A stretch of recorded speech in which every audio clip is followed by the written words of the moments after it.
We hear much of special interest groups. Well, our concern must be for a special interest group that has been too long neglected. It knows no sectional boundaries or ethnic and racial divisions, and it crosses political party lines. It is made up of men and women who raise our food, patrol our streets, man our mines and factories, teach our children, keep our homes, and heal us when we're sick. Professionals, industrialists, shopkeepers, clerks, cabbies, and truck drivers. They are, in short, we the people. This breed called Americans. Take me back to a place where I felt at home. Take me back to a day when we weren't alone. Take me back to an age when the world felt small. Way back before we blew it all. Let's anyway get into the subject of this. So, this video is if you're a company driver wanting to switch over to an owner-operator, or if you're kind of a new owner-operator and you're wanting to upgrade, or maybe you're just wanting to get out of an old truck that's giving you a lot of trouble and you want to do something else. I'm going to give you my personal best advice on each one of these things. Buy, lease, or rent. Now, I want to start out with rent because I think that's the easiest one. What do you think of whenever you think of renting a commercial truck? More than likely, a couple of companies come to your mind where you pull in, you make a deposit on a truck, and you take off with the truck, you rent it for a certain amount of time, and then when you're done using it, you bring that truck back to that place and drop it off, right? That's not necessarily the only way. I have a friend. He started out with this company in mind of doing a lease purchase for this truck. The very first red flag for him was the price of the truck. He said the truck's not worth that much, and I don't want to pay that much for it. And the company said, okay, well, that's really all we've got. And he said, I can drive it, but I'm not doing this. I don't want to do the lease purchase. Well, we don't really have company drivers here. So after a little bit of negotiation back and forth, what he agreed on is I will do the minor maintenance on the truck, tires, wheels, wheel cells, windshields, oil changes, filter changes, stuff like that. Small stuff, I'll do the small stuff. You do the major repairs, and I'll make the payment to you, and we'll just do a rental agreement. And the company went for it. They said, that's fine. You know, we don't want the truck sitting around. You'll take care of it. We have faith in you. Let's just do a rent. So let's get into the lease purchase thing. Now, first off, what is a lease and what is a lease purchase? Easiest way to describe a lease is there's another word that you can switch back and forth. Lease and contract. Those two words mean exactly the same when you're talking about trucking. Just like if you go get an apartment, you sign a lease. Okay? Usually it's a 1-year lease or maybe a 2-year lease for an apartment. You know, here's a set of rules that you go by, and you pay us X amount of dollars per month. You agree to do the utilities, the water bill, whatever it is. We'll pay for your cable, whatever the lease is. And it's on a piece of paper, and you sign your name on it. What is that? It's a contract. Contract, lease, same thing.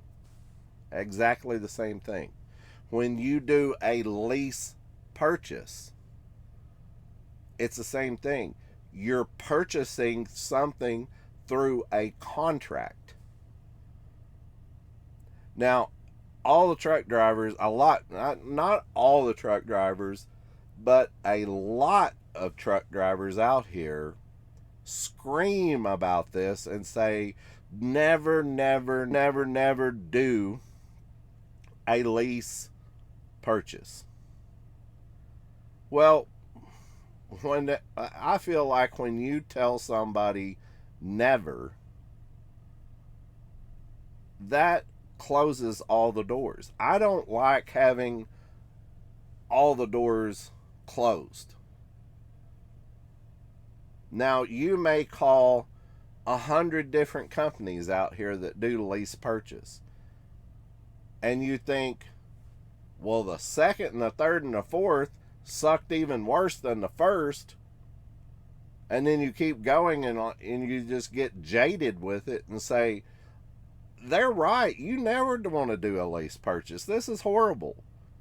But then you get to that 80th or 90th company, and their lease purchase may be different. It depends on the company. Now, the way most lease purchases work, I'll be honest with you, the way most of them work is there these big fleet mega carrier companies, and all they do is take one of their company trucks off of the line, set it out here, and say, here's your truck, here's your contract or your lease, sign it, that's your truck, and you go. Most of these companies out here have what is either an end lease. That there's a thing there, either you have a balloon payment, and what a balloon payment is whenever you make all of your payments, you get to the end of your lease, it might be, $25,000 is left over. After you finance this truck for 5 years, you have a $25,000 balloon payment. You either pay it in cash, or you go to the bank and you get a $25,000 line of credit or a secured financing or something. Even put it on a credit card. I wouldn't suggest you do that, but maybe that's something you could do. Somehow you come up with $25,000. You go back to the company. Here's your money. They give you the title to the truck. There's other companies out there, you will never pay the truck off, because it'll be down in the fine print. You have a 5-year lease or a 5-year contract, but they trade the trucks in every 4 years. So you get to that 4th year, they say, bring your truck back to the yard. You clean your truck out. Here's your new next truck sitting here, and you continue on. Well, I thought this was my truck. Nope, we're taking that and we're trading it in, or we're sending it back to the dealership. Read your contract. Read it. Sit down. Get a clear mind. If you've traveled there, you're going to a hotel, ask for the lease up front. Sit down and read every single line of the lease. If it's something that seems extremely complicated to you, find a lawyer out here somewhere. You know, maybe you have a friend that knows an attorney, and hand it to them, or hand it to, you know, some other trucking company, or someone that you feel safe knowing good information will come from this person. So have them read the lease. You know, some of it gets technical. Some of the leases get very technical, and say, read this lease to me and tell me what you think. Is this good or is this bad? What am I missing? You know, if the company says, oh no, you can't take the lease with you, we won't send you a lease, you have to come here and sit in the office with us and sign it, I think that would throw up a red flag for me. I think that would throw up a red flag for me, and I'd say, I don't like that. So, there's a lot of different ins and outs of leases, of contracts. Don't just willy-nilly just jump into something, you know, and say, oh, it'll be okay. I saw a lady at this last company I was with as being an owner-operator. She flew into the trucking company, took a taxi cab or an Uber or something over to the trucking company, and she was leasing a truck and trailer. By the time she got done, it was like $1,500 a week. And she had to put down like $5,000 cash to get into it. And I was just sitting there with my eyes open going, really? You're going to do this? I wouldn't have suggested her to do that myself, especially because I worked for that company and I knew how money hungry they were. So, anyway, are all lease purchases bad? No. Are most lease purchases bad? Probably. Probably more than likely. If you're getting your information from a person off of YouTube that is putting video after video after video after video out here, come here and lease purchase this truck, be an owner operator, and then the next video he puts out, come lease purchase this truck, be an owner operator, and the very next, you get my point here, he's advertising. Okay, he's advertising. So don't fall into that trap. Don't fall into that. It might be a good thing, but I highly doubt it. Now, the last one that I'm going to talk about is actually buying a truck.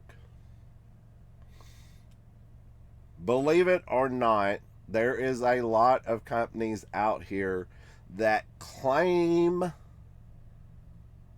to be owner-operator friendly companies, but you can't bring your own truck there. You have to lease purchase their truck to be an owner-operator at that company. I would say run as fast as you can, as far away from that company as you can. There is something definitely wrong there if you can't bring your own truck.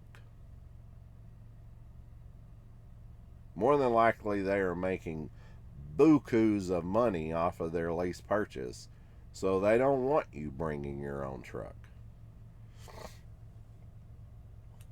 There is a lot of companies out there that you have your own truck. Maybe you have your own truck, your own plate, your own fuel card, your own bobtail insurance. You have everything. You're all set up. And you go in there and they say, you can't have all of that. You have to run our plate. You can't have your bobtail insurance. You have to run ours. You can't run your own fuel card. You have to be on our corporate card. The same situation with that company. Run as fast and as far away as you can, because they are making money off of all these things. The other thing about this is me personally, okay? This is my personal thing about it. If you buy your own truck, you have your own IRP plate, base plate. You have your own bobtail, you have your own fuel card, or you have one or two of these things. You know, you're getting yourself set up. And they tell you you have to run how we say, when we say, and we'll tell you when you can go home and all of this. I wouldn't work for that company. By 2015, so 15 years into my driving career, I said, that's it. I'm getting my own authority. I'm going to be an independent. I'm going to be my own boss. I'll have my name on the door. I will not be affiliated with any company out here. It will be my deal only. And I started running all the numbers for it. And to be honest, I got very intimidated by it because it's very in depth with all of the stuff you have to do to become an independent. It's tough. And if this guy is watching, hopefully he does, but my Peruvian friend on here that is an independent, sir, you are a very determined man to be an independent in this time and age. You're a very determined man, because that's tough. And you've said before on your videos it's tough, and I believe you. My personal opinion is there is an area in between being a glorified company driver and a full independent. If you have your own truck, find a company where you can book your own loads. There is one company that I just want to scream the name of. I want to scream the name of this company, but I am going to stick to my guns and say I'm not going to name the name of this company because I am not endorsed by them. Now, you can hate me for saying that. You can hate me for saying that, but I do not want to promote a company unless I talk to that company and work out a deal to where I am paid to endorse that company. If they want to come to me, and I know they don't know who I'm talking about because I'm not saying their name, but if that company was to come to me and say, I think we're the company you're talking about because we allow you to book your own loads, you call the shots, you say when you start, when you stop, when you go home, you are your own boss, but you run under our authority and you do everything yourself. You tell us what load you have booked and where you're going. We'll take a percent of your load. We'll give you a percent of the load and move on.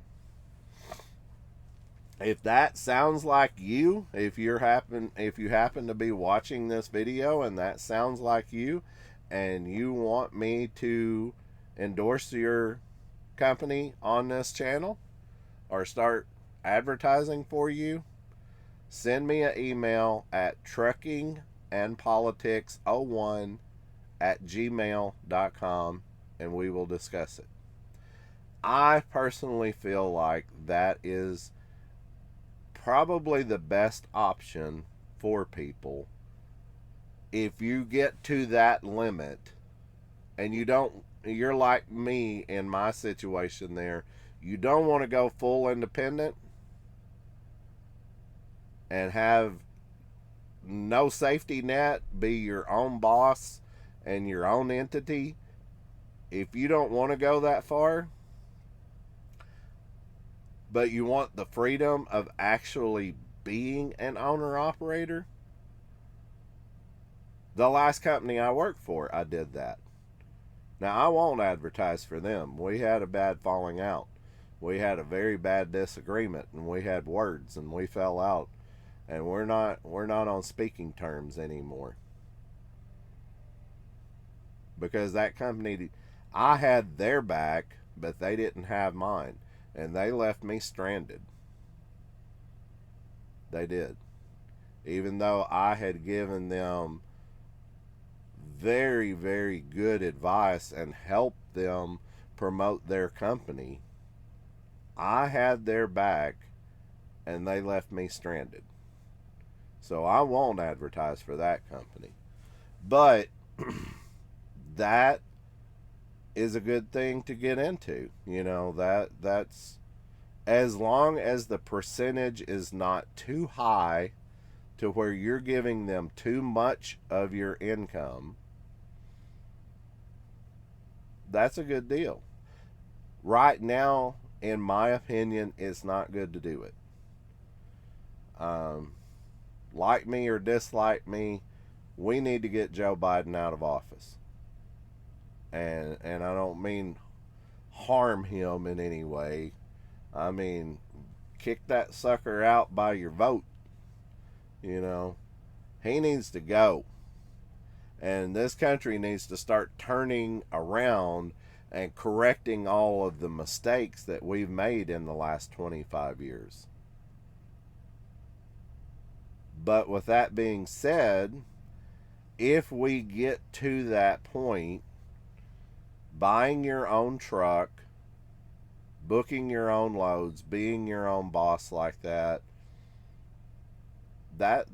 a good option, I think. Now, I guess that brings up a discussion of what truck should you buy?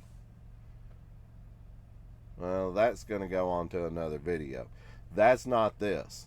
This was just describing rent, lease, buy, and what each thing is. So there you have it. If I left anything out, put it in the comments. Like, share, subscribe, do all that stuff. Help me out. Send me an email. You know, if you've got a lottery ticket out there that you want $1 million on and it's just laying around and you don't want it, you know, shoot me an email and I'll drive over to your house and pick it up. Have a great day.